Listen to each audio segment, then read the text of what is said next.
Well, good afternoon viewers. Here we are on our usual location of a Monday with Barry Peatling, and we're here looking at Peatling and Morgenstern and Rupp win. Tell us about this, Barry.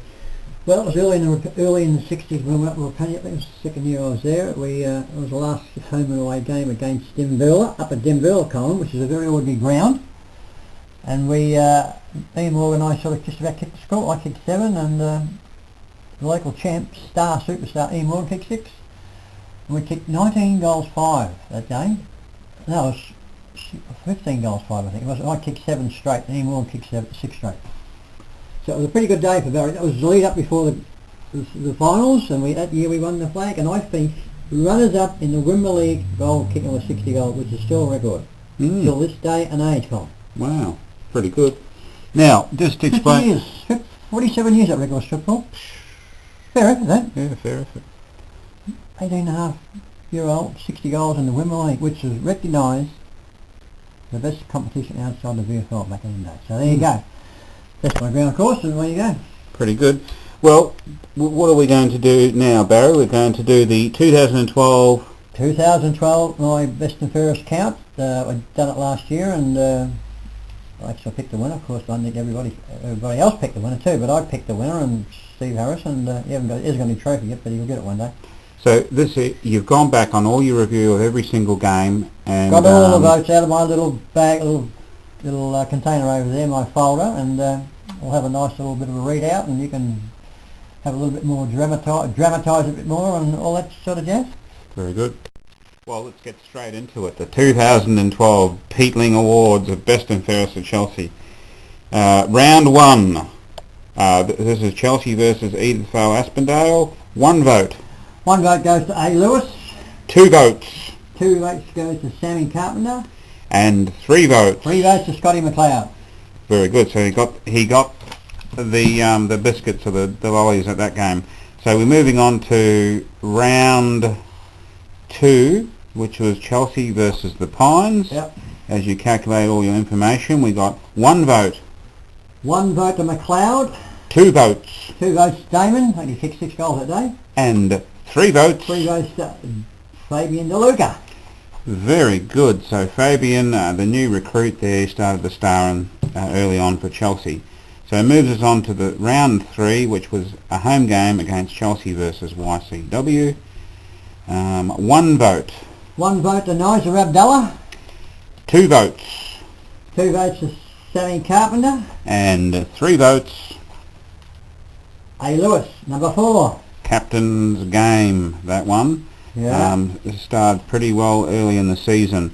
So that leads us to round 4, which is Chelsea versus Mornington. So you gave 2 half votes in this. So tell us those. The third vote split up between Michael Salem, Yep. half a vote, and Sammy Carpenter, half a vote. Okay, so Carpenter's first vote for the year, I think. Oh no, he got some votes early on. So 2 votes. 2 votes to A. Lewis. And 3 votes to Luke Damon. Excellent. So we might just tell the viewers that you are writing this down, so we'll have an update in a couple of rounds. Yeah. So round 5 at Chelsea versus Bourne Beach. 1 vote. 1 vote to Luke Damon. 2 votes. 2 votes to Fabian DeLuca. And 3 votes to Anthony Lewis, captain, courageous. So he's looking pretty good at the moment. Yeah. So that leads us to round 6, which is Chelsea versus Mount Eliza. Tough game. So you also split the votes here, the 1 vote. Tell us about that. 1 vote to... Or half a vote. 1 vote to Chrissy Warner. And then got him down. You have to put him on there, on the list. Hang on, I got something different here. Yeah. Chrissy Warner and Gary Carpenter. Oh, that's half a vote. Yep. Yeah. Okay, very good. So 2 votes. 2 votes to Michael Salem. And 3 votes. Sammy Carpenter. Very good. So just give us a quick update after round 6. The update after round 6, Colin, is Sammy Carpenter on 7.5 votes, leading Louis. No, he's not. Beg your pardon. Louis leading him on 9. Yeah. But they're sort of got a bit of a gap on the rest of the field at the moment. Closely followed by Damon with 6 and DeLuca with 5. 5, yeah, but that's right. There's not much in it between the first and fourth. That's right. Okay, well let's get stuck into round 7. which was Chelsea versus Seaford. One vote. One vote to Carmody. 2 votes. 2 votes to Michael Salem. And 3 votes. Anthony Lewis. Right, so it looks like the clear leader at the moment, Anthony Lewis. So yeah. Round 8, Chelsea versus Coringal. 1 vote. 1 vote to Nizer. 2 votes. Michael Salem, he's polled pretty well earlier. I tell you, he was having an early part of the season, playing well. And 3 votes. Another 3 votes to A. Lewis. He's doing really well. He's clearly the leader. So Chelsea versus Langwarrin, which is round 9. 1 vote. Langwarrin. What's going? They've got 2 number 8s here. No, mate, that's right. We've done number 8, haven't we? Yep, Chelsea. Yeah, we've done number 8. Chelsea versus Langwarrin, round 9. Round 9. 1 vote. 1 vote to A. Lewis. Boy, he's clearly leading. 2 votes. 2 votes to Chrissy Warner. And 3 votes. Fabian DeLuca. Okay, so DeLuca's starting to come up. Yep. But clearly it seems to be Anthony Lewis as the leader. Yep. Round 10, Chelsea versus the Pines. 1 vote. DeLuca. 2 votes. 2 votes to Gary Carpenter.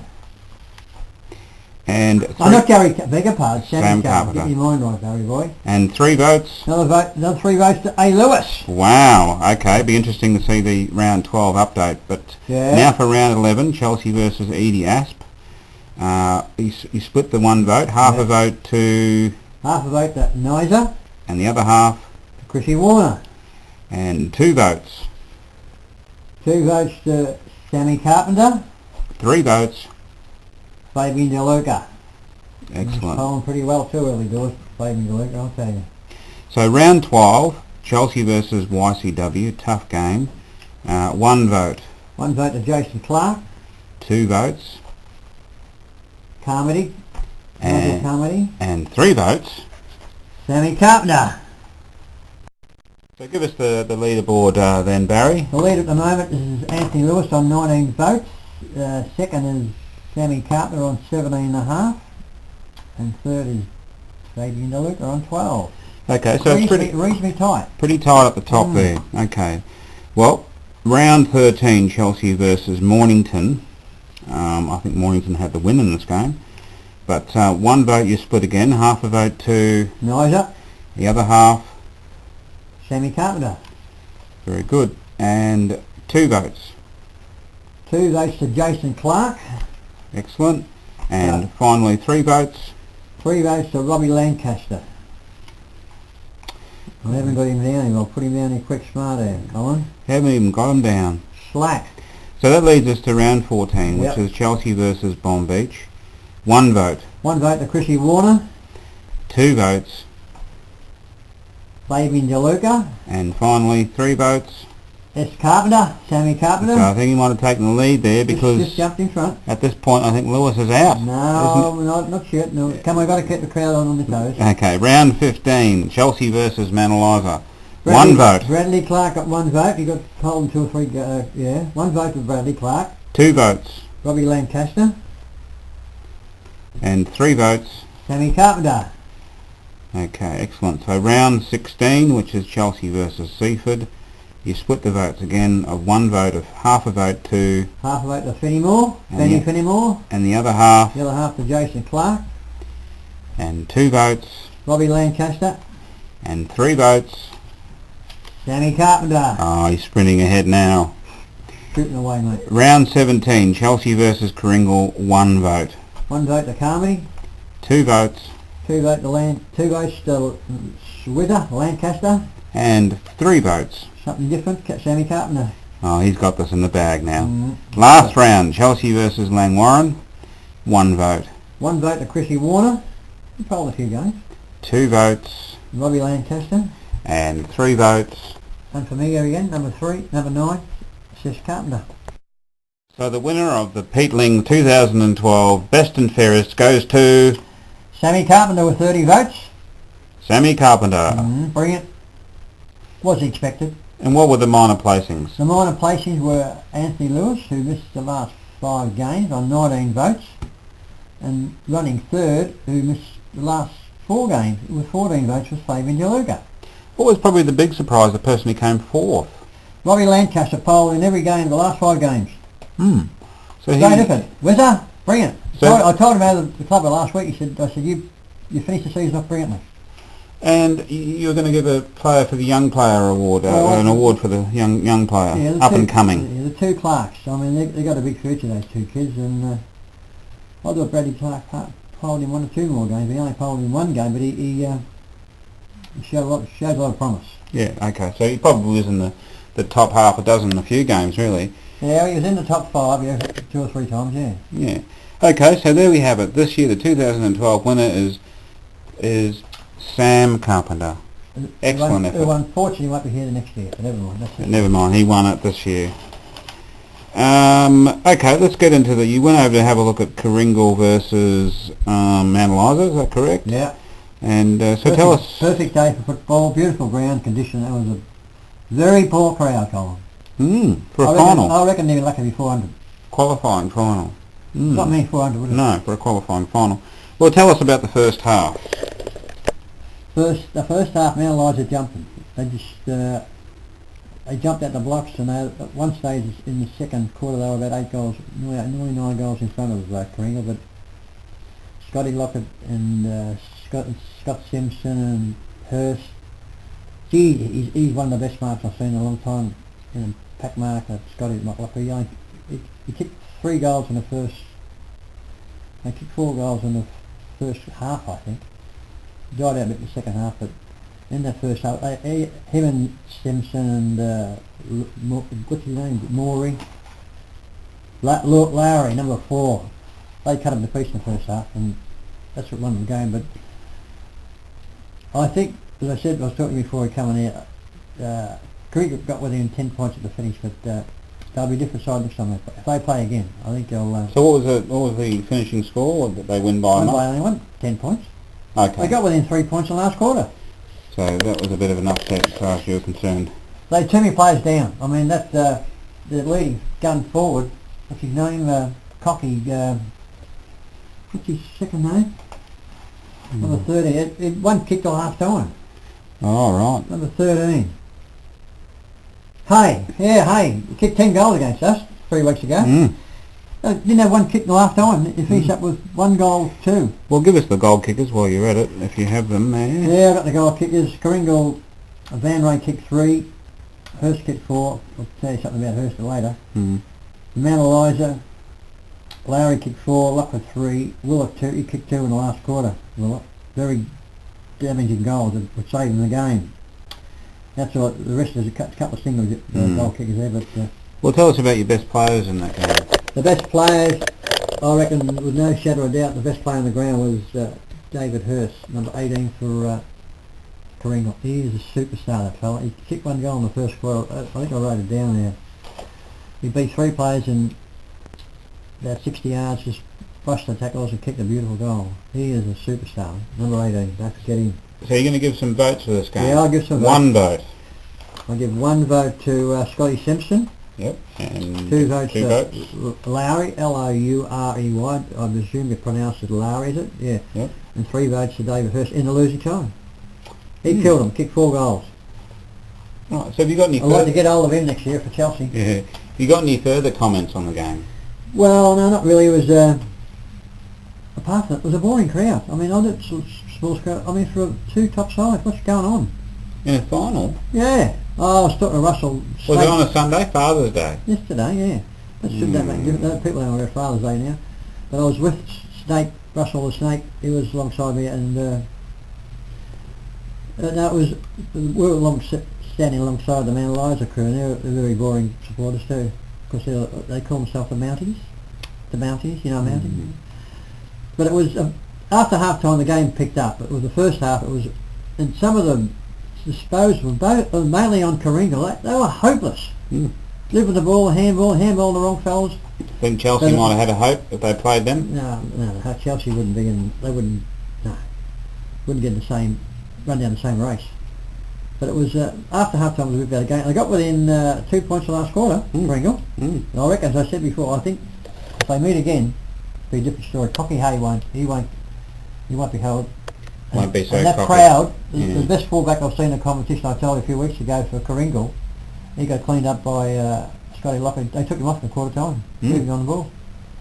That's where the game was run the first half. They come back in the second half. So you can check out, you've got a little bit of video from the game, or, Got a video there, at the end of this video, so if you want to have a look at that, you can do. So what are you going to be doing next week? Yeah, I'll be going next Sunday. I reckon we're trying to work out who's going to be, I think it's going to be Mount Eliza playing YCW. Yeah, and they'll be on the Sunday game. The ordinary game will be on the Saturday. Yeah. But the game I'll be going to next week will be Mount Eliza and YCW. So you have whoever wins that goes straight to grand final. full wrap up of that on Monday. Yeah. And I'll tell you something about this number 66 for Karinga. He's the shortest fellow I've ever seen in my life, and can play. Number 66. What's his name? Number He's 66. like a little dwarf, he was. What's his name? Where is he? Oh, yeah, Jenke, yeah. Can play. Ryan Jenke. He's 5'1", too, at his knees. Pretty small. Gets down underneath, a bit like Paul Cowley and Libertori, you know those little twerps? Yep. But he's a good player. But apart from that, it was a perfect day for football, and well, I'll be back next Monday with The full wrap. a full wrap of... Finals Oh, I footy. must mention that Chelsea under-18s beat Mornington by 2 goals. Snake was telling me they'd played all over them. Very good. So that we got, and there's about half a dozen players. I said to Snake, I seen under-18s a couple of weeks ago. I said to him, he said, I reckon there's at least half a dozen players in the under-18s going to step up, and that's where the good footballers come from. From the youth. Yeah, they'll, I reckon they'll be at least 4, will just move straight up. They won't go in the second, they'll go in the seniors. And that's what we need. Alright, well that's goodbye from me. And hang on, I think there's some news about the coach. Okay, here we go. There's a few applicants, I've been told, through the grapevine. So it's getting a bit of and Spunky said there's not Spunky, because Russell Snake, he's looking for recruits, players. Yep. So the ball's rolling. Okay, sounded good. So that's all from me today, and probably That's all from me. And so we'll see you next Monday.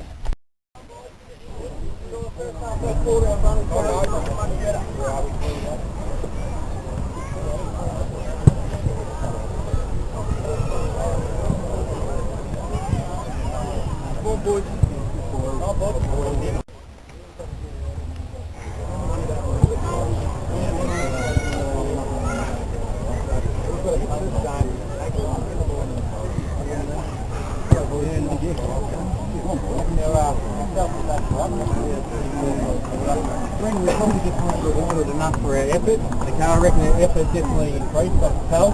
You know, I'll put it on you at half time, mate, but you'll have a couple of fantastic tackles out on the wing, mate, and that's what we want to see from us. It doesn't matter, we've got to throw caution to the wind there, boys. Alright, so when we get the proof, we go and let's be mindful of our kicks, alright? If a forward's leading up this wide, don't fucking kick at that forward. You're better off missing it on the deck, the other side of it, alright? A couple of kicks that just let us down on the defender side of the forward, alright? Doesn't matter of running, Paco's been super there, don't stand super there. From the half back line, we're looking to really funnel in and attack nice and quickly, alright? Look for Buddha in that hole. Buddha's getting lots of space. He's seen he's kicked a couple of goals. He's going to duck in that hole, okay? Look for Buddha in that little space so we can run and kick and running goals, right? If you're anywhere within 50, you're having a shot this corner, alright?